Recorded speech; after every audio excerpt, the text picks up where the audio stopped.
എൻ്റെ പേര് ബേണി. ഞാൻ 3 ഇയേഴ്സായിട്ട് UK കേംബ്രിഡ്ജിലാണ്.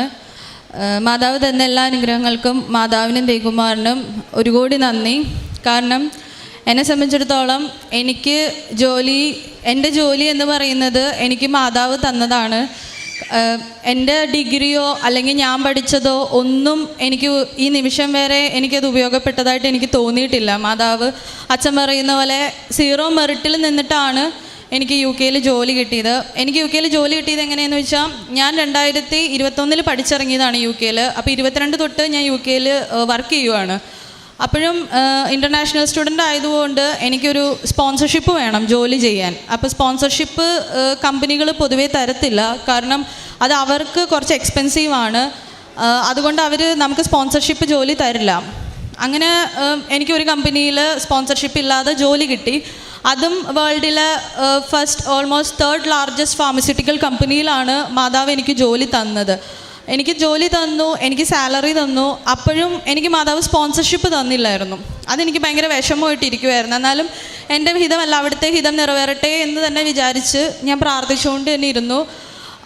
അത് ഞാൻ കണ്ടിന്യൂസ് ആയിട്ട് എല്ലാ 3 മാസവും കൂടുമ്പോഴും ഓൺലൈനിൽ ഉടമ്പടി, അമ്മ ഇവിടെ തീർത്ഥാടന ഉടമ്പടി എടുത്തിട്ടുണ്ട്. അപ്പോൾ ഞാൻ കണ്ടിന്യൂസ് ആയിട്ട് എല്ലാ 3 മാസവും UK കണ്ടിന്യൂസ് ആയിട്ട് ഞാൻ ഓൺലൈനിൽ ഉടമ്പടി എടുത്തുകൊണ്ടിരിക്കുന്നതാണ്. അങ്ങനെ ഞാൻ ജനുവരിയിൽ 2023 ഞാൻ ഓൺലൈനിൽ ഉടമ്പടി എടുത്തു. ഓൺലൈനിൽ ഉടമ്പടി എടുത്ത് ഞാൻ ബൈബിൾ വായിച്ചുകൊണ്ടിരുന്നപ്പോൾ എനിക്ക് ഒത്തിരി വിഷമം വന്നു. അപ്പോൾ ഞാൻ മാതാവിനോട് പറഞ്ഞു, മാതാവിൻ്റെ ഹിതമാണ്, എന്നാലും എനിക്ക് എപ്പോൾ ജോലി കിട്ടും എന്ന് എന്നോടൊന്ന് പറയാമോ എന്ന് ചോദിച്ചു. ഞാൻ ബൈബിൾ തുറന്നപ്പോൾ എന്നോട് 4-ാം മാസം എന്ന് കാണിച്ചു, ജനുവരിയിൽ. അപ്പം ഞാൻ അമ്മേനോടും എല്ലാവരോടും ഞാൻ പറഞ്ഞു, എനിക്ക് ഏപ്രിലിൽ എനിക്ക് ജോലി കിട്ടുമായിരിക്കും എന്ന് പറഞ്ഞു. അപ്പോഴും എല്ലാവരും പറഞ്ഞു, ഇപ്പോൾ ഒരു ജോലി ഉണ്ടല്ലോ എന്ന് പറഞ്ഞു. അപ്പോഴും ഞാൻ ഓർത്തു, ശരി, മാതാവിൻ്റെ ഇത് അങ്ങനെയാണെങ്കിൽ പോട്ടെ എന്ന് വിചാരിച്ചു. അപ്പം ഞാൻ പാരലലി ജോലിക്ക് അപ്ലൈ ചെയ്യുന്നുണ്ടായിരുന്നു. എനിക്ക് എങ്ങും തന്നെ വിളിക്കുന്നുണ്ടായിരുന്നില്ല. അത് കഴിഞ്ഞിട്ട് ഒരു ദിവസം എനിക്കൊരു മെസ്സേജ് വന്നു. ഒരു 2 വീക്സ് കഴിഞ്ഞപ്പോൾ എനിക്കൊരു മെസ്സേജ് വന്നു. അപ്പോൾ ഈ ബൈബിളിൽ 4-ാം മാസം എന്ന് കിട്ടിയപ്പോൾ തന്നെ എനിക്ക് ഭയങ്കരമായിട്ടുള്ളൊരു സ്ട്രോങ് സ്മെല്ല് വന്നു. ശരിക്കും നല്ല മുല്ലപ്പൂവിൻ്റെ മണം വന്നു. അപ്പോൾ ഞാൻ തിരിഞ്ഞു നോക്കി, എൻ്റെ പെർഫ്യൂമിൻ്റെ ഒന്നുമല്ല, എനിക്ക് ഉറപ്പാണ്. അപ്പോഴും എനിക്ക് സംശയം, മാതാവ്, ഞാൻ വിളിച്ചാൽ മാതാവ് വരുമല്ലേ എന്ന് ഓർത്ത് എനിക്ക് ഭയങ്കര സന്തോഷമായി. അത് കഴിഞ്ഞിട്ട് എനിക്ക് മെസ്സേജ് വന്നു. അപ്പോൾ അവർ ജോലിയുടെ ആപ്ലിക്കേഷൻ അയച്ചപ്പോൾ അവരിങ്ങോട്ട് വന്നതാണ്. ഞാൻ അവിടെ അപ്ലൈ ചെയ്തിട്ടില്ല. പക്ഷെ അവരിങ്ങോട്ട് എനിക്ക് അയച്ചിട്ട് ചോദിച്ചു, ഇൻട്രസ്റ്റഡ് ആണോ ജോലിക്കെന്ന് ചോദിച്ചു. അപ്പോൾ ഞാൻ പറഞ്ഞു ഇൻട്രസ്റ്റഡ് ആണെന്ന് പറഞ്ഞു. അപ്പോൾ ഞാൻ കമ്പനിയുടെ അഡ്രസ്സ് നോക്കിയപ്പോൾ UK ഞങ്ങൾക്ക് പോസ്റ്റ് കോഡാണ്. അപ്പോൾ നോക്കിയപ്പോൾ എൻ്റെ സെയിം പോസ്റ്റ് കോഡാണ് വന്ന ആപ്ലിക്കേഷനിലും. അപ്പോഴും എനിക്ക് അക്സെപ്റ്റ് ചെയ്യാൻ പറ്റുന്നില്ല. കാരണം ആ സെയിം പോസ്റ്റ് കോഡിൽ എങ്ങനെ ഒരു ജോലി എന്നുള്ളത് ഭയങ്കര ഒരു ചോദ്യചിഹ്നമായിട്ട് എൻ്റെ മുന്നിൽ വന്നു. അത് കഴിഞ്ഞ് ഞാൻ പറഞ്ഞു, ഓക്കെ, ഇൻട്രസ്റ്റഡ് ആണ് എന്ന് പറഞ്ഞു. അപ്പോൾ ശരിക്കും എൻ്റെ കമ്പനിയുടെ റോഡിൻ്റെ തൊട്ട് ഓപ്പോസിറ്റുള്ള കമ്പനിയിൽ നിന്നാണ് എന്നെ വിളിച്ചത്. എന്ന് വെച്ചാൽ ഞാൻ ഇവിടെ ഇരുന്ന് നോക്കി എനിക്ക് ആ കമ്പനി കാണാൻ പറ്റും. അങ്ങനെ എന്നെ അവർ വിളിച്ചു. അപ്പോൾ വിളിച്ചപ്പോൾ അപ്പോൾ ഞങ്ങൾക്ക് വെബ്സൈറ്റിൽ നോക്കാൻ പറ്റും കമ്പനിക്ക് ലൈസൻസ് തരാനുള്ള എലിജിബിലിറ്റി ഉണ്ടോ ഇല്ലയോ എന്ന്. അപ്പോൾ ഞാൻ എലിജിബിലിറ്റി നോക്കിയപ്പോൾ ആ കമ്പനിക്ക് ലൈസൻസ് തരാനുള്ള എലിജിബിലിറ്റി ഇല്ല. അപ്പോൾ അവരെനിക്ക് ഇൻ്റർവ്യൂ കോൾ അയച്ചു. ഞാൻ ലിറ്ററലി ഈ കമ്പനിയിലെ ബ്രേക്ക് ടൈമിൽ ഒരിക്കലും അങ്ങനെയൊന്നും ആരും ഇൻ്റർവ്യൂ അറ്റൻഡ് ചെയ്യില്ല. ഞാൻ ഇവിടുത്തെ ക്യാൻറ്റീനിൽ ഇരുന്നിട്ടാണ് അവിടുത്തെ ഇൻ്റർവ്യൂ ഞാൻ അറ്റൻഡ് ചെയ്തത്. ബ്രേക്ക് ടൈമിൽ ഫുഡ് കഴിച്ചുകൊണ്ടിരുന്നപ്പോൾ കൈ പോലും ഞാൻ കഴുകിയില്ല. അപ്പം ഞാൻ എപ്പോഴും ബ്രേക്ക് ടൈമിൽ ഞാൻ ആകെ ചെയ്യുന്ന കാര്യം, ഞാൻ സാക്ഷ്യങ്ങൾ കേട്ടുകൊണ്ടിരിക്കും. ബ്രേക്ക് ടൈമിൽ ഹെഡ്സെറ്റിൽ എപ്പോഴും ഞാൻ സാക്ഷ്യം കേൾക്കും. എനിക്ക് സാക്ഷ്യം കേൾക്കുമ്പോൾ ഭയങ്കര ഒരു ബലമാണ് എനിക്ക്. അത് കഴിഞ്ഞ് അവരെനിക്ക് ഇൻ്റർവ്യൂ അയച്ചു കഴിഞ്ഞ് ഇൻ്റർവ്യൂ കഴിഞ്ഞു. അവരൊരു 20 മിനിറ്റ്സ് കഴിഞ്ഞപ്പോൾ അവരെന്നെ വിളിച്ചിട്ട് പറഞ്ഞു, ബേണി, നീ ഫസ്റ്റ് റൗണ്ട് ക്ലിയർ ആയി, സെക്കൻഡ് റൗണ്ട് ഇൻട്രസ്റ്റഡ് ആണോ എന്ന് ചോദിച്ചു. അപ്പോൾ ഇവർക്ക് ലൈസൻസ് തരാനില്ലെന്ന് എനിക്ക് 100% ഉറപ്പാണ്. അപ്പോൾ ഞാൻ ഇവരോട് പറഞ്ഞു, എനിക്ക് സ്പോൺസർഷിപ്പ് വേണമെന്ന് പറഞ്ഞു. അപ്പോൾ അവർ പറഞ്ഞു, ഇല്ല, സ്പോൺസർഷിപ്പ് ഞങ്ങൾക്ക് തരാൻ പറ്റത്തില്ല. ഞാൻ എക്സ്പെക്റ്റഡ് ആയിരുന്നു ആ റിപ്ലൈ. ഓക്കെ, ഞാൻ വിട്ടു. ഞാൻ വൈകുന്നേരം വീട്ടിൽ പോയി ഞാൻ വീണ്ടും പ്രാർത്ഥിച്ചു. എൻ്റെ പ്രാർത്ഥനകളൊക്കെ ഞാൻ കണ്ടിന്യൂ ചെയ്തു. 4-ാമത്തെ ദിവസം ഇവരെന്നെ ഇങ്ങോട്ട് വിളിച്ചിട്ട് ഇവരെന്നോട് പറഞ്ഞു, അവർ ആ കമ്പനിക്ക് ലൈസൻസ് എടുക്കാൻ റെഡിയാണെന്ന് പറഞ്ഞു, എനിക്ക് ജോലി തരാൻ. എന്ന് വെച്ചാൽ 25 വർഷമായിട്ട് UK ഒരു കമ്പനിയാണത്. അതൊരിക്കലും പോസിബിളായിട്ടുള്ളൊരു കാര്യമല്ല. ഒരിക്കലും മനുഷ്യൻ്റെ ചിന്തയിൽ അങ്ങനെ ഒരു കാര്യം നടക്കില്ല. കാരണം അവർക്ക് ഒരു 5 ലക്ഷത്തോളം അവർക്ക് ചിലവാണ് ഒരു ലൈസൻസ് എടുക്കുക. അതൊരു വലിയൊരു പ്രൊസീജിയറാണ്. ഒരു കമ്പനിയും റെഡി ആവത്തില്ല. എന്നിട്ട് അവരെന്നോട് പറഞ്ഞു, ബേണി, നിനക്ക് വേണ്ടി ഞങ്ങൾ സ്പോൺസർഷിപ്പ് എടുക്കാൻ റെഡിയാണ്, നീ വരുമോ എന്ന് ചോദിച്ചു. അപ്പോൾ എനിക്ക് ഭയങ്കര, ഞാൻ വിറച്ചു പോയി പെട്ടെന്ന്. അപ്പോൾ ഞാൻ പറഞ്ഞു, എനിക്ക് ആലോചിക്കണം എന്ന് പറഞ്ഞു. എന്നിട്ട് അവരെനിക്ക് വർക്ക് പാറ്റേൺ തന്നു. 4 ദിവസം വർക്ക് ചെയ്താൽ എനിക്ക് 4 ദിവസം വീട്ടിലിരിക്കാം. അതാണ് എൻ്റെ വർക്ക് പാറ്റേൺ. ഒന്നും പോസിബിളായിട്ടുള്ള കാര്യമല്ല. അത് കഴിഞ്ഞിട്ട് ഞാൻ അവിടെ ജോലിക്ക് അവരെനിക്ക് പറഞ്ഞ പോലെ അവരെനിക്ക് സ്പോൺസർഷിപ്പ് തന്നു. അവരെന്നോട് ഏപ്രിൽ 30 അവരെന്നോട് ജോയിൻ ചെയ്യാൻ പറഞ്ഞു. അപ്പം ഞാൻ അമ്മേനോടും എല്ലാവരോടും പറഞ്ഞു, കണ്ടു മാതാവ് ബൈബിളിൽ എന്നോട് പറഞ്ഞത് എനിക്ക് 4-ാം മാസം എന്ന് പറഞ്ഞിട്ട് ആ 4-ാം മാസം സമയത്തിൻ്റെ മേലെ അധികാരമുള്ള മാതാവ് എനിക്ക് ഏപ്രിൽ 30 എനിക്ക് ജോബ് ഓഫർ തന്നു എനിക്ക്. അത് കഴിഞ്ഞിട്ട് ഞാൻ മെയ് 1 ആ കമ്പനിയിൽ ജോയിൻ ചെയ്തു. ഞാൻ ആ കമ്പനിയിൽ ജോയിൻ ചെയ്തു. എനിക്ക് പ്രത്യേകിച്ച് പ്രശ്നങ്ങളൊന്നും ഉണ്ടായില്ല. ബട്ട് ഗ്രാജ്വലി വർക്ക് ചെയ്തുകൊണ്ട് നിന്നപ്പോൾ എൻ്റെ മാനേജർക്ക് ഭയങ്കര ഈഗോയായി എന്നോട്. എന്താണെന്നൊന്നും എനിക്ക് അറിയില്ല. അപ്പോൾ എന്നെ അത് ഒത്തിരി മെൻ്റൽ സ്ട്രെസ്സിലാക്കി എന്നെ. അപ്പോഴും ഞാൻ പറഞ്ഞു, മാതാവായിട്ട് തന്ന ജോലിയാണ്, ഞാൻ അന്വേഷിച്ച് പോയതല്ല, എൻ്റെ അടുത്തോട്ട് വന്നതാണ്. അപ്പോൾ അമ്മ 2018 മുതലേ ഇവിടെ ഉടമ്പടി എടുത്ത് അമ്മ ഉടമ്പടി പുതുക്കുന്നതാണ്. അപ്പോൾ അമ്മ എന്നോട് പറഞ്ഞു, നമുക്ക് ആരുമില്ല, കൃപാസനത്തിൽ മാതാവേ ഉള്ളൂ, അവരോട് പോയി നമുക്ക് മല്ലിടാനോ ഒന്നും പറ്റത്തില്ല, മോൻ പ്രാർത്ഥിക്ക്, മോൻ കൃപാസനത്തിലെ മാതാവിൻ്റെ ഉപ്പ് കൊണ്ടുപോയി അവരുടെ ചെയറിൻ്റെ അവിടെ ചവിട്ടാത്ത ഇതിലിടാൻ പറഞ്ഞു. അപ്പോൾ അവർ ആ കമ്പനിയിൽ 18 വർഷമായിട്ട് വർക്ക് ചെയ്യുന്നവരാണ് ആ കമ്പനിയിൽ. അപ്പോൾ ഞാൻ ഇവരുടെ ചെയറിൻ്റെ അവിടെ കൊണ്ടുവന്ന് ഞാൻ ഉപ്പിട്ട് പ്രാർത്ഥിച്ചിട്ട് ഞാൻ പറഞ്ഞു, മാതാവേ അവർക്കൊരു മാനസാന്തരം എന്നോട് കൊടുക്കണേ എന്ന് പറഞ്ഞു. അവരുടെ മാനസാന്തരത്തിന് വേണ്ടിയാണ് ഞാൻ പ്രാർത്ഥിച്ചുകൊണ്ടിരുന്നത്. പക്ഷേ മാതാവ് എനിക്ക് വേണ്ടി കരുതി വെച്ചത് അതിലും വലുതായിരുന്നു. ഒരു കൃത്യം 1 വീക്ക് കഴിഞ്ഞപ്പോൾ ഒരു റാൻഡം ഡേ അവർ വന്നിട്ട് എന്നോട് പറഞ്ഞു, കമ്പനി അവരോട് മൂവ് ഔട്ട് ചെയ്യാൻ പറഞ്ഞു എന്ന് പറഞ്ഞു. കമ്പനിയിൽ നിന്ന് എന്ന് വെച്ചാൽ ജോയിൻ ചെയ്ത് എന്നെ നിർത്തിയിട്ട് 18 വർഷം വർക്ക് ചെയ്തിരുന്ന അവരെ കമ്പനി മൂവ് ഔട്ട് ചെയ്തു. എന്നിട്ട് അവരെ വേറെ കമ്പനിയിലോട്ട് മാറ്റി. അങ്ങനെ മാതാവ് എനിക്ക് ആ വലിയൊരു തടസ്സം മാതാവ് എനിക്ക് മാറ്റി തന്നു. ഇപ്പം ഞാൻ ഒത്തിരി സന്തോഷത്തോടു കൂടിയാണ് ഞാൻ ജോലി ചെയ്യുന്നത്. എൻ്റെ മൂന്നാമത്തെ സാക്ഷ്യം, ഞാൻ അപ്പോൾ എനിക്ക് ലൈസൻസ് നോക്കുന്നുണ്ടായിരുന്നു, UK ഡ്രൈവിംഗ് ടെസ്റ്റ്. അപ്പോൾ യു കെയിലുള്ളവർക്ക് അറിയാം, ഡ്രൈവിംഗ് ടെസ്റ്റ് പൊതുവേ ഭയങ്കര പാടാണ് പാസ്സാവാൻ. അപ്പോൾ ഞാൻ 4ാമത്തെ വട്ടമാണ് ഞാൻ അറ്റംപ്റ്റ് ചെയ്യുന്നത് ഡ്രൈവിംഗ് ടെസ്റ്റിന്. അപ്പോൾ ഞാൻ മാതാവിനോട് ഞാൻ പറഞ്ഞു, എനിക്ക് പരാതിയൊന്നുമില്ല, ഇഷ്ടമുള്ളപ്പോൾ തായോ, പക്ഷേ എപ്പോൾ തന്നാലും മാതാവ് തന്നതായിരിക്കണം. അതെനിക്ക് എപ്പോഴും ആരോട് പറഞ്ഞാലും എനിക്ക് പറയണം, ദേ മാതാവ് തന്നു എനിക്കിന്ന്. അപ്പോൾ ഞാൻ ഡ്രൈവിംഗ് ടെസ്റ്റിന് പോയി. അപ്പോൾ UK റൂൾ അനുസരിച്ച് 45 മിനിറ്റാണ് ഡ്രൈവിംഗ് ടെസ്റ്റ്. എൻ്റെ എക്സാമിനർ 20 മിനിറ്റാണ് എന്നെ ഡ്രൈവ് ചെയ്യിപ്പിച്ചത്. എന്നിട്ട് 20 മിനിറ്റ് കഴിഞ്ഞപ്പോൾ എന്നോട് പറഞ്ഞു, നീ പാസ്സായി എന്ന് പറഞ്ഞു. അപ്പോഴും ഞാൻ തിരിച്ചു വന്നപ്പോൾ എല്ലാവരും എന്നോട് ചോദിച്ചു, എന്തിനാ നേരത്തെ വന്നേ, ഫെയിലായോ? ഞാൻ പറഞ്ഞില്ല, എന്നെ പാസ്സാക്കി എന്ന് പറഞ്ഞു. അതെനിക്ക് ഒത്തിരി വലിയൊരു അനുഗ്രഹമാണ് മാതാവ് തന്നത്. അപ്പോൾ ഒബ്വിയസ്ലി ലൈസൻസ് കിട്ടിക്കഴിഞ്ഞപ്പോൾ എനിക്ക് കാറ് വേണം. അപ്പോഴും ഞാൻ മാതാവിനോട് പറഞ്ഞു, എനിക്ക് കാറ് വേണം, പക്ഷേ എനിക്ക് കാറിനെ പറ്റി ഒന്നും അറിയത്തില്ല, ഒന്നും എനിക്ക് അറിയത്തില്ല. അപ്പോൾ എൻ്റെ ഹസ്ബൻഡിൻ്റെ ഫ്രണ്ട്സിനോട് പറയുന്നുണ്ട്, ഞങ്ങൾ അവിടെ നോക്കുന്നുണ്ട്, ഇവിടെ നോക്കുന്നുണ്ട്, എല്ലായിടത്തും നോക്കുന്നുണ്ട്. അപ്പം ഞാൻ രാവിലെ പ്രാർത്ഥിച്ചപ്പോൾ ഞാൻ മാതാവിനോട് ഞാൻ പറഞ്ഞു, എനിക്ക് ആകെ വിശ്വാസമുള്ളത് മാതാവിനെ മാത്രമേ ഉള്ളൂ, ഞാൻ മനുഷ്യരിൽ ഒരിക്കലും ആശ്രയിച്ച് ജീവിക്കത്തില്ല, എനിക്ക് മാതാവാണ് എല്ലാം. അപ്പം ഞാൻ മാതാവിനോട് പറഞ്ഞു, എനിക്കൊരു കാറ് വേണം, പക്ഷേ അതും മാതാവ് എനിക്ക് തന്ന കാറായിരിക്കണം എന്ന് പറഞ്ഞു. അപ്പം ഞാൻ പറഞ്ഞു, ഒന്നില്ലെങ്കിൽ നീലയായിരിക്കണം, അല്ലെങ്കിൽ മാതാവിൻ്റെ കൃപാസനത്തിലെ മാതാവിൻ്റെ കളറായിരിക്കണം എൻ്റെ കാറെന്ന് പറഞ്ഞു. എന്നിട്ട് ഞങ്ങൾ കാറ് നോക്കുന്നുണ്ട്, ഒത്തിരി ഒരു 10-100 കാറോളം ഞങ്ങൾ നോക്കി, ഒന്നും ശരിയായില്ല ഞങ്ങൾക്ക്. ഒരു ദിവസം ഞങ്ങൾ താമസിക്കുന്ന വീടിൻ്റെ അപ്പുറത്തെ ജംഗ്ഷനിൽ നിന്ന് ഒരു കാറുണ്ടെന്നും പറഞ്ഞ് വന്നു. അപ്പോൾ വിളിച്ചു ചോദിച്ചപ്പോൾ വില കൊണ്ടും മോഡൽ കൊണ്ടും ഒക്കെ ഞങ്ങൾക്ക് അങ്ങ് ഒക്കുന്നുണ്ട്. അപ്പം ഞാൻ എൻ്റെ ഹസ്ബൻഡിനോട് പറഞ്ഞു, നീ നോക്കിക്കോ, ആ കാർ വരും, അത് മാതാവിൻ്റെ കളറായിരിക്കും എന്ന് പറഞ്ഞു. അത്ഭുതം എന്ന് പറയട്ടെ, ആ കാറിൻ്റെ ഫോട്ടോ വന്നപ്പോൾ ഞാൻ ഫോട്ടോ കൊണ്ടുവന്നിട്ടുണ്ട്, ശരിക്കും മാതാവിൻ്റെ കാപ്പയുടെ അതേ കളറായിരുന്നു ആ കാറ്. എന്നിട്ട് അടുത്ത ദിവസം ഹസ്ബൻഡ് വർക്കിംഗ് ആണ്, ഹസ്ബൻഡിൻ്റെ ഫ്രണ്ട്സ് വർക്കിംഗ് ആണ്, എല്ലാവരും വർക്കിംഗ് ആണ്. കാറ് നോക്കാൻ പോകാൻ ആരും ഇല്ല അവിടെ, ഞാൻ മാത്രമേ ഉള്ളൂ. അപ്പോൾ എനിക്ക് 6 മണി വരെ വർക്കിംഗ് ആണ്. 6 മണി കഴിഞ്ഞ് ഞാൻ ചുമ്മാ അങ്ങ് ഗ്യാരേജിലോട്ട് ചെന്നിട്ട് ഞാൻ കാറ് കണ്ടു. കാറ് കണ്ടപ്പോൾ ഞാൻ കാറ് വിൽക്കുന്ന ആളോട് ഞാൻ പറഞ്ഞു, എനിക്ക് കാറിനെ പറ്റി ഒന്നും അറിയത്തില്ല, എനിക്ക് ഡ്രൈവ് ചെയ്യാനറിയാം.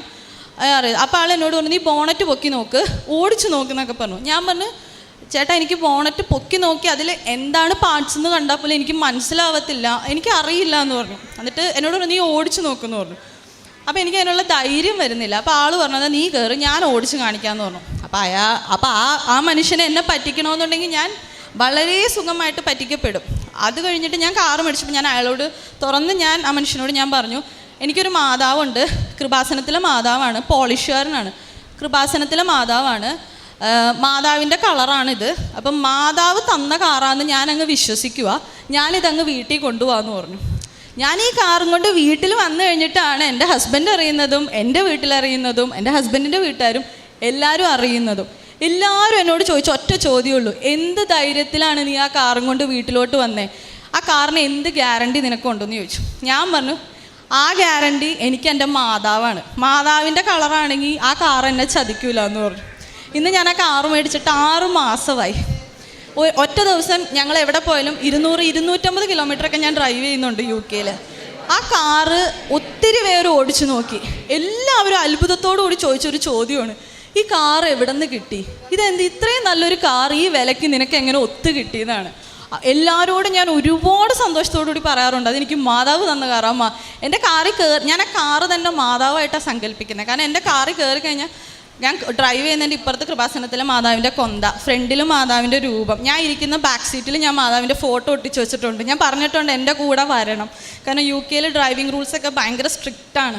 അപ്പോൾ ഞാൻ പറഞ്ഞിട്ടുണ്ട് എൻ്റെ കൂടെ വന്നേക്കണേ എന്ന് പറഞ്ഞിട്ടുണ്ട്. അപ്പോൾ ഞാൻ കണ്ടില്ലെങ്കിൽ പോലും റോട്ടിലെ പല അപകടങ്ങളും മാതാവ് എനിക്ക് വേണ്ടി കാണാറുണ്ട്. അതെനിക്ക് ഒത്തിരി വട്ടം എനിക്ക് ഫീൽ ചെയ്തിട്ടുണ്ട്. അങ്ങനെ മാതാവ് എനിക്കൊരു നല്ലൊരു കാറ് തന്നു.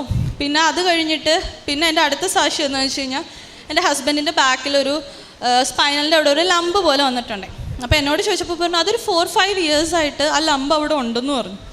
അപ്പോൾ ഞാൻ പറഞ്ഞു, എനിക്കത് ഭയങ്കര ടെൻഷനായി. അപ്പോഴും ഞാൻ മാതാവിൻ്റെ അടുത്ത് ഞാൻ പറഞ്ഞു, ഇങ്ങനെ ഒരു സാധനം ഞാൻ കാണുന്നുണ്ട്, എന്തുകൊണ്ടാണെന്നൊന്നും എനിക്കറിയത്തില്ല, എന്നെക്കൊണ്ട് ഒന്നും ചിന്തിക്കാൻ പറ്റത്തില്ല കേട്ടോ എന്ന് പറഞ്ഞു. അപ്പം ഞങ്ങൾ ഡോക്ടറെ പോയി കണ്ടു. അപ്പോൾ ഡോക്ടർ പറഞ്ഞു, ഓക്കെ, അത് നമുക്ക് സ്പൈനലാണ്, നമുക്കത് കീറേണ്ട വരും, ഒരു മരുന്ന് കഴിക്കാം, അത് കീറേണ്ട വരും എന്ന് പറഞ്ഞു. അപ്പോഴും ഞാൻ തിരിച്ച് വീട്ടിൽ വന്നിട്ട് ഞങ്ങൾ എന്നും രാവിലെ മാതാവിൻ്റെ പ്രത്യക്ഷീണ പ്രാർത്ഥന ചൊല്ലി കുരിശ് വരച്ചിട്ടേ ഞങ്ങൾ വീടിൻ്റെ പുറത്തുള്ളൂ. അപ്പോൾ ഞാൻ അതിൻ്റെ ആ ലംബിൻ്റെ മുകളിൽ എന്നും മാതാവിൻ്റെ ഓയിൽ തേക്കും. ഓയിൽ തേച്ചിട്ട് ഞാൻ മാതാവിനോട് ഞാൻ പറഞ്ഞു, ഈ ഹസ്ബൻഡിൻ്റെ ബോഡിയിൽ സർജിക്കൽ ബ്ലേഡ് വെക്കാൻ മാതാവ് ഇട വരുത്തരുത്, എനിക്കത് താങ്ങത്തില്ല, ഇത്രയും മാതാവിനെ വിശ്വസിച്ച് നടക്കുന്ന ആളാണ്, താങ്ങത്തില്ലെന്ന് പറഞ്ഞു. അപ്പോൾ ഞങ്ങൾ എന്നിട്ട് ഡോക്ടർ GPയുടെ അവിടെ നിന്ന്, ഓക്കെ നമുക്കത് കീറാം, നിങ്ങളൊരു ഡേറ്റ് പറ എന്നൊക്കെ പറഞ്ഞു. അപ്പോഴും ഞാൻ പറഞ്ഞു, വെയിറ്റ് ചെയ്യുമെന്ന് പറഞ്ഞു. കാരണം എനിക്ക് വിശ്വാസമുണ്ട്, മാതാവ് ഇതുവരെ കൊണ്ടുവന്ന് എന്നെ കൈവിടത്തില്ലെന്നുള്ള ഒറ്റ വിശ്വാസം എനിക്കുണ്ട്. അത് കഴിഞ്ഞിട്ട് ഞാൻ വർക്കിന് പോയി. ഞാൻ എന്നും എണ്ണ തേച്ച് പ്രാർത്ഥിക്കും. അത് കഴിഞ്ഞിട്ട് ഞാൻ ഒരു ദിവസം വർക്ക് ചെയ്യുന്നുണ്ടെന്നപ്പോൾ ഹസ്ബൻഡ് കുറേ എന്നെ വിളിച്ചു ഫോണിൽ. ഞാൻ ഫോൺ എടുത്തപ്പോൾ ഒരു 10-12 മിസ് കോൾ എടുക്കും. എന്നോട് പറഞ്ഞു, നീ ഓടി വീട്ടിലോട്ട് വായോ എന്ന് പറഞ്ഞു. ഞാൻ എന്താണെന്ന് പറയുന്നത്, ഞാൻ ഓടി വീട്ടിൽ ചെന്നപ്പോൾ ആ ലംബ് പൊട്ടി അത് തന്നെ പുറത്തോട്ട് വന്നു. അത് എങ്ങനെയാണെന്ന് ഞങ്ങൾക്ക് ഇതുവരെ മനസ്സിലായിട്ടില്ല. അത് പൊട്ടി തന്നെ വന്നു, അതിൻ്റെ ഉള്ളിലുള്ള വെള്ളവും പസ്സും എല്ലാം തന്നെ പോയി. എന്നിട്ട് ഞങ്ങൾ ഡോക്ടറെ വിളിച്ചു. അപ്പോൾ ആൾ പറഞ്ഞു, ഇല്ല അത് പോസിബിൾ അല്ല, അങ്ങനെ നടക്കില്ല എന്ന് പറഞ്ഞു. എന്നിട്ട് അവർ ഹോസ്പിറ്റലിൽ നിന്ന് അവർ വീഡിയോ കോൾ ചെയ്തു, ഇങ്ങനെ ഒരു മിറാക്കിൾ നടന്നു എന്നറിയാം. എന്നിട്ട് ഞങ്ങൾ കാണിച്ചു കൊടുത്തു. ഇപ്പോൾ പുറത്ത് അത്രയും ഒരു ലംബ് വന്നതിൻ്റെ ഒരു പാടോ അല്ലെങ്കിൽ അങ്ങനത്തെ യാതൊരു പ്രശ്നങ്ങളും ആ ലംബ് വന്നതിൻ്റെ അവിടെ കാണുന്നില്ല. പിന്നെ വേറൊരു സാക്ഷ്യം ഞാൻ അതിൽ എഴുതിയില്ല. കാരണം എൻ്റെ ഹസ്ബൻഡിൻ്റെ മമ്മി ഞങ്ങളുടെ കല്യാണത്തിൻ്റെ അന്ന് മമ്മി ഒന്ന് വീണായിരുന്നു. അപ്പോൾ വീണപ്പോൾ മമ്മിയുടെ കാലിലുള്ള മെനസ്കസ് ടിയർ ആയിരുന്നു. അപ്പോൾ മെനസ്കസ് ടിയർ ആയി കഴിഞ്ഞ് ഞങ്ങൾ MRI ചെയ്തപ്പോൾ അവർ പറഞ്ഞു കീ ഹോൾ ചെയ്യണം, പക്ഷേ മുട്ടിൻ്റെ ബാക്കിൽ ഒരു ടിയർ കാണുന്നുണ്ട്. ആ ടിയർ സർജറി ചെയ്താൽ മമ്മി ഓൾമോസ്റ്റ് 3 മാസം ബെഡഡ് ആണ് എന്ന് പറഞ്ഞു. അപ്പോൾ അത് ഞങ്ങളെ സംബന്ധിച്ചിടത്തോളം ഒരിക്കലും അക്സെപ്റ്റ് ചെയ്യാൻ പറ്റത്തില്ല. കാരണം ഞങ്ങൾ കല്യാണം കഴിഞ്ഞ് 4 ദിവസം കഴിഞ്ഞ് ഞങ്ങൾ തിരിച്ച് ലണ്ടനിൽ ഞങ്ങൾ പോവുക. അപ്പോൾ ഞാൻ മമ്മി സർജറിക്ക് ഇറങ്ങുന്നതിന് മുമ്പ് ഞാൻ മാതാവിനോട് ഞാൻ പറഞ്ഞു, എൻ്റെ മമ്മി വീട്ടിൽ നിന്ന് നടന്നാണ് ഇറങ്ങിപ്പോണത്, ആ നടന്നു പോണ മമ്മി തിരിച്ച് നടന്നു കയറണം, എനിക്ക് അതിൽ കൂടുതലൊന്നും എനിക്ക് അറിയണ്ടെന്ന് പറഞ്ഞു. ഞാൻ ഇറങ്ങുന്നതിന് മുമ്പ് പ്രാർത്ഥിച്ചു. ഞാൻ പറഞ്ഞു, മമ്മി നടന്ന് തിരിച്ച് വീട്ടിൽ വന്നാൽ മമ്മി നടന്ന് തന്നെ കൃപാസനത്തിലും വരുമെന്ന് പറഞ്ഞു. അപ്പോൾ ഡോക്ടർ പറഞ്ഞു, അത് കീറി നോക്കുമ്പോഴേ അവിടുത്തെ അത് കാണുള്ളൂ, ഞങ്ങൾക്കിപ്പോൾ CT എടുത്തപ്പോൾ ഞങ്ങൾക്ക് കാണുന്നുണ്ട് അവിടെ ഒരു പ്രശ്നം ഉണ്ടെന്ന് പറഞ്ഞു. പക്ഷേ അതും മാതാവ് ഏറ്റെടുത്തു. കാരണം അത് തുറന്ന് അവർ കീഹോൾ ചെയ്യാൻ നേരത്ത് ആ ബാക്കിൽ അങ്ങനെ ഒരു ടിയർ ഇല്ല, അവിടെ അങ്ങനെ ഒരു പ്രശ്നം ഇല്ല. അത് ചെയ്തു. പിറ്റേ ദിവസം മമ്മി ഡിസ്ചാർജ് ചെയ്തു. നടന്ന് സർജറിക്ക് പോയ മമ്മി തിരിച്ച് നടന്ന് തന്നെ വീട്ടിൽ ഞങ്ങളുടെ പടി കയറി വീട്ടിൽ വന്നു. അങ്ങനെ ഇതാണ് എനിക്ക് തന്ന ഇതൊക്കെയാണ് മാതാവ് എനിക്ക് തന്ന ഏറ്റവും വലിയ എൻ്റെ ജീവിതത്തിലെ എൻ്റെ അനുഗ്രഹങ്ങൾ. പിന്നെ എൻ്റെ കാരുണ്യ പ്രവൃത്തികൾ, ഞാൻ അമ്മയ്ക്ക് ഇവിടെ ഫുഡ് ഇങ്ങനെ UK-ലായതുകൊണ്ട് എനിക്ക് ഒത്തിരി റെസ്ട്രിക്ഷൻസ് ഉണ്ട്. അപ്പോൾ ഞാൻ അമ്മയ്ക്ക് ഫുഡ് വെച്ച് കൊടുക്കാൻ അമ്മയ്ക്ക് പൈസയും കാര്യങ്ങളും എല്ലാം ഞാൻ അമ്മയ്ക്ക് കൊടുക്കും. പിന്നെ എന്നെ കൊണ്ട് പറ്റുന്ന സഹായം, പൈസ ആയാലും എല്ലാം ആയാലും ഞാൻ എന്നെ കൊണ്ട് പറ്റുന്ന സഹായം ഞാൻ എല്ലാവർക്കും ചെയ്യും. പിന്നെ എനിക്ക് പോലും അറിയത്തില്ല, ഞാനൊരു കുട്ടീനെ പഠിപ്പിക്കുന്നുണ്ട്. അത് ആർക്കും അറിയത്തില്ല, ഇപ്പം ഞാൻ പറയുമ്പോഴായിരിക്കും എല്ലാവരും അറിയുന്നത്. ഞാനൊരു കുട്ടീനെ പഠിപ്പിക്കുന്നുണ്ട്. അവർ അച്ഛൻ വഴി ഞാൻ എന്നും എല്ലാ മാസവും ഞാൻ സാലറി ഇട്ട് കഴിയുമ്പോൾ ആ കൊച്ചിന് പൈസ അയച്ചു കൊടുക്കും. ആ കുട്ടി നഴ്സിങ്ങിനാണ് പഠിക്കുന്നതെന്ന് മാത്രമേ എനിക്ക് അറിയത്തുള്ളൂ. കാരണം ഞാൻ ഒത്തിരി കഷ്ടപ്പെട്ട് ദൈവാനുഗ്രഹം കൊണ്ട് പഠിച്ച് മാതാവ് എന്നെ വലിയ നിലയിൽ എത്തിച്ചതാണ്. അപ്പോൾ അതുപോലെ ഒരു കുട്ടിയെങ്കിലും രക്ഷപ്പെടണം എന്നുള്ളത് എൻ്റെ വലിയൊരു ആഗ്രഹമാണ്. അപ്പോൾ ഞാൻ അങ്ങനെ ഒരു കൊച്ചിനെ പഠിപ്പിക്കുന്നുണ്ട്. പിന്നെ അവിടെ പള്ളിയിലാണെങ്കിലും ഞാൻ എൻ്റെ ഡ്യൂട്ടി ടൈം എല്ലാം ഞാൻ അവിടെ അനലിറ്റിക്കൽ ഡിപ്പാർട്ട്മെൻറ്റിലാണ് വർക്ക് ചെയ്യുന്നത്, QCയിലാണ് വർക്ക് ചെയ്യുന്നത്. അപ്പോൾ ഞാൻ എൻ്റെ ജോലിയാണെങ്കിലും അതെല്ലാം അങ്ങോട്ടും ഇങ്ങോട്ടും മാറ്റി ആണ് ഞാൻ എൻ്റെ ഷിഫ്റ്റ് പാറ്റേണും കാര്യങ്ങളും മാറ്റി ഞാൻ പള്ളിയിൽ പോകും. പിന്നെ രാവിലെ ഞാനും ഹസ്ബൻഡും എന്നും പ്രത്യക്ഷീകരണ പ്രാർത്ഥന ഞങ്ങൾ ചൊല്ലും. ഞങ്ങളത് മുടക്കൂല. ഇപ്പം ഞാൻ മറന്നുപോയാലും എന്നോട് പറയും, എന്നോട് എഴുന്നേക്ക് പ്രത്യക്ഷീകരണ പ്രാർത്ഥന ചൊല്ലാതെ പോകാൻ പറ്റില്ല. അത് ഞങ്ങളുടെ ഒരു ജീവിതത്തിൻ്റെ ഭാഗമായി അത് ചെയ്യുന്നുണ്ട്. പിന്നെ എനിക്ക് ജോലി കിട്ടിയതിൻ്റെ വേറൊരു കാര്യം പറഞ്ഞില്ല, കമ്പനി എനിക്ക് വേണ്ടി എൻ്റെ വിസയുടെയും പൈസ കമ്പനി എടുത്തത്. അപ്പോൾ ടോട്ടലി പറഞ്ഞു കഴിഞ്ഞാൽ കമ്പനി എനിക്ക് വേണ്ടി ഒരു 9 lakhs എനിക്ക് വേണ്ടി കമ്പനി സ്പെൻഡ് ചെയ്തു. എൻ്റെ അടുത്തുനിന്ന് 1 രൂപ പോലും എടുത്തില്ല. പിന്നെ എൻ്റെ ഹസ്ബൻഡിൻ്റെ വിസ മാറ്റുന്ന സമയത്തും അതും കമ്പനി തന്നെ എടുത്തിട്ട് എന്നോട് പറഞ്ഞു. അപ്പം ഞാൻ പറഞ്ഞു എനിക്ക് ഫിനാൻഷ്യലി കുറച്ച് ബുദ്ധിമുട്ടുണ്ടെന്ന് പറഞ്ഞപ്പോൾ എന്നോട് പറഞ്ഞു അത് കുഴപ്പമില്ല, അവൻ്റെ പൈസയും ഞങ്ങൾ തന്നെ എടുത്തോളാം, നീ അത് 12 മാസം കൊണ്ട് ഞങ്ങൾ നിൻ്റെ സാലറിയിൽ നിന്ന് അത് എടുത്തോളാം എന്ന് പറഞ്ഞു. ഇതൊന്നും സത്യം പറഞ്ഞാൽ ഒരു UK ഒരു കമ്പനിയിലും നടക്കാത്ത കാര്യങ്ങളാണ്. അപ്പോൾ ഇത്രയും അനുഗ്രഹങ്ങളാണ് മാതാവ് എനിക്ക് തന്നത്. പിന്നെ ഞാൻ ഈ ജോലി കിട്ടിക്കഴിഞ്ഞപ്പോഴും ഞാൻ സ്റ്റിൽ വേറെ ജോലിക്ക് നോക്കുന്നുണ്ടായിരുന്നു. അപ്പം ഞാൻ ഓഗസ്റ്റിൽ വന്നപ്പോൾ എനിക്ക് സാക്ഷ്യം പറയാൻ പറ്റിയില്ല. അപ്പോൾ 6 മാസം മുമ്പ് ഞാൻ വന്നു പോയതാണ് കല്യാണത്തിന്. അപ്പോൾ എനിക്ക് സാക്ഷ്യം പറയാൻ പറ്റില്ല. അപ്പോൾ സാക്ഷ്യം പറയാത്തത് കൊണ്ട് തന്നെ എനിക്ക് ഭയങ്കര വിഷമമായിരുന്നു. ഞാൻ എന്തോ വലിയ തെറ്റ് ചെയ്യണമെന്നുള്ളൊരു എനിക്കൊരു വിഷമം ഉണ്ടായി. ഇപ്പം ഞാൻ 10 ദിവസത്തെ ലീവിന് സാക്ഷ്യം കൂടി പറയാനായിട്ട് ഞാൻ UK-യിൽ നിന്ന് വന്നതാണ്. അപ്പോൾ ഇതിൻ്റെ ഇടയ്ക്ക് 6 മാസമായിട്ട് ഞാൻ ജോലിക്ക് അപ്ലൈ ചെയ്തിട്ട് എന്നെ എങ്ങൊന്നും വിളിക്കുന്നുണ്ടായിരുന്നില്ല.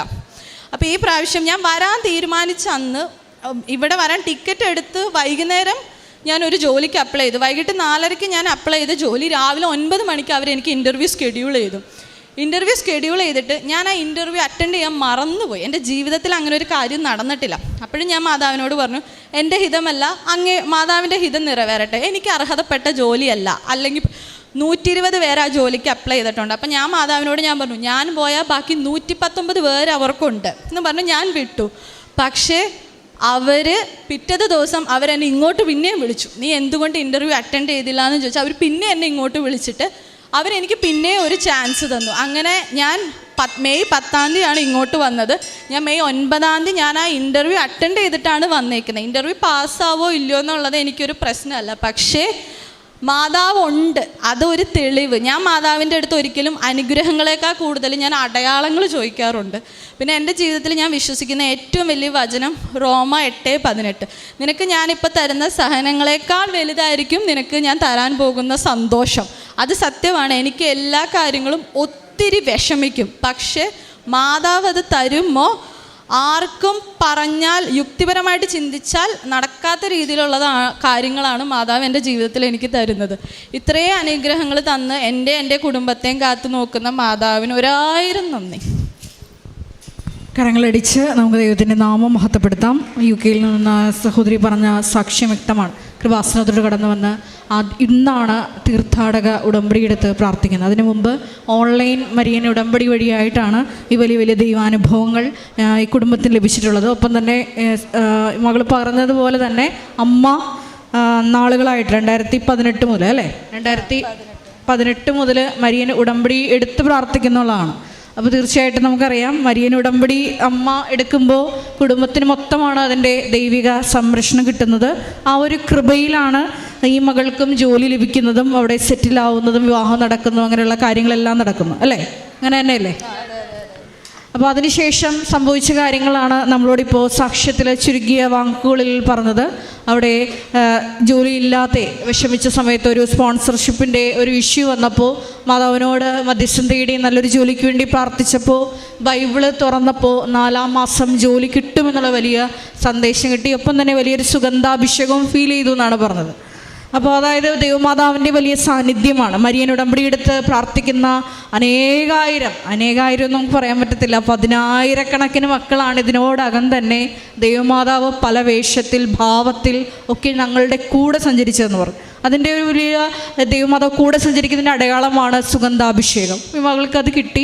അതുപോലെ തന്നെ ഏപ്രിൽ 30-ന് അപ്പോയിൻമെൻ്റ് ഓർഡർ കൈ കിട്ടി. പിന്നീട് ആ ജോലി സ്ഥലത്ത് വലിയൊരു പ്രശ്നങ്ങൾ വന്നപ്പോൾ മരിയൻ ഉടമ്പടി ഉപ്പ് ഇട്ട വിശ്വാസപ്രമാണം ചൊല്ലി പ്രാർത്ഥിച്ചു.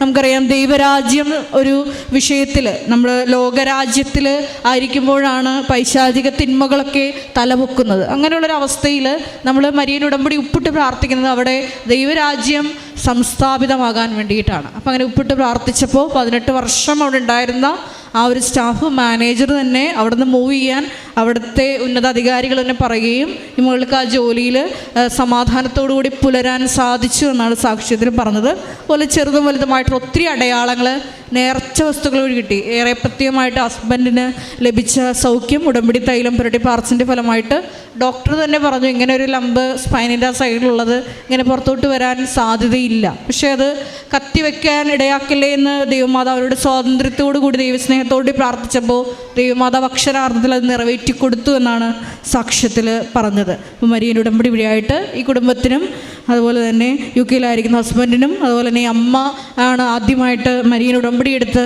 മകൾക്ക് കൃപാസന മാതാവിനെയൊക്കെ ഇൻട്രൊഡ്യൂസ് ചെയ്ത് കൊടുക്കുന്നത് അമ്മയല്ലേ. അപ്പോൾ ഈ അമ്മയുടെ ആ വലിയ വിശ്വാസ തീഷ്ണതയ്ക്കും ഇപ്പോഴും പുതുക്കി പ്രാർത്ഥിക്കുന്നുണ്ടെന്നാണ് മകൾ സാക്ഷ്യത്തിൽ പറഞ്ഞത്. മരിയൻ ഉടമ്പടി വഴിയായിട്ട് കുടുംബത്തിൽ ചെറുതും വലുതുമായിട്ടുള്ള എല്ലാ അനുഗ്രഹങ്ങൾക്കും ഒരിക്കൽ കൂടി കരങ്ങളടിച്ച് നമുക്ക് ദൈവമാതാവിനെയും ദൈവപിതാവിനെയും മഹത്വപ്പെടുത്താം. ഉടമ്പടി നമ്മളെ വ്യത്യസ്തരാക്കും എന്നുള്ളതിൻ്റെ വലിയൊരു സാക്ഷ്യം കൂടിയാണ് ഇത്. കാരണം ഈ മകൾ സാക്ഷ്യം തുടങ്ങിയത് നിങ്ങൾ ശ്രദ്ധിച്ച് കാണും. എൻ്റെ ഒരു മെറിറ്റ് കൊണ്ടല്ല ഞാൻ UK-യിൽ ഇങ്ങനെ ഒരു ജോലിയിൽ ആയിരിക്കുന്നതെന്ന് പറഞ്ഞുകൊണ്ടാണ് ഈ സാക്ഷ്യം ആരംഭിക്കുന്നത്. അത് ലൂക്ക 1:48 തിരുവചനമാണ്. അവിടെ നിന്ന് തൻ്റെ ദാസിയുടെ താഴ്മയെ കടാക്ഷിച്ചു. അപ്പോൾ ഒരിക്കൽ കൂടി നമുക്ക് ദൈവത്തിന് നന്ദി പറഞ്ഞുകൊണ്ട് നമുക്ക് സാക്ഷ്യം കേൾക്കാം. അത്യപൂർവ ദൈവാനുഭവങ്ങൾ ഇനി നിങ്ങൾക്കും സ്വന്തം.